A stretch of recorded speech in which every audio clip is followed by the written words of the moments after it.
High, আজকে আমরা যাচ্ছি ঘুরতে।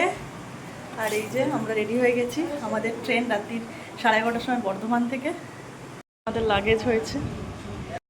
হ্যালো এভরিওয়ান, সবাই কেমন আছো? আশা করি খুব ভালো আছো, আর আমিও ভালো আছি। অনেক দিন পর তোমাদের সাথে একটা বড় ব্লগ শেয়ার করছি। আমরা ঘুরতে গেছিলাম আমরা সবাই মিলে। তখন ছিল হচ্ছে আগস্ট মাস, প্রায় অনেকটাই দেরি হয়ে গেছে। তো ব্লগটা দেখে জানি আমরা বেরিয়ে পড়েছি। আর লোকাল ট্রেন করে চুঁচুড়া থেকে আমরা বর্ধমান গিয়েছিলাম। আমাদের বর্ধমান থেকে ট্রেন ছিল শিলিগুড়ি যাওয়ার রাত্রি 11:30টায়। এখন বাজে হচ্ছে 11:20। যখন ট্রেনটা আসবে সেটাই দেখার। 11:35-এর টাইম। এখন আমরা দাঁড়িয়েছি 1 আর 2 নম্বর ব্রিজের মাথায়। এই যে আমাদের ট্রেন চলে এসেছে। আমরা গিয়েছিলাম দার্জিলিং মেলে। তো ট্রেনে যথারীতি উঠে বসে পড়েছে, আর অনেকটা রাত হয়ে গেছে। এখন তাহলে ঘুমিয়ে পড়ি। পরের দিন সকাল থেকেই হচ্ছিল খুব বৃষ্টি।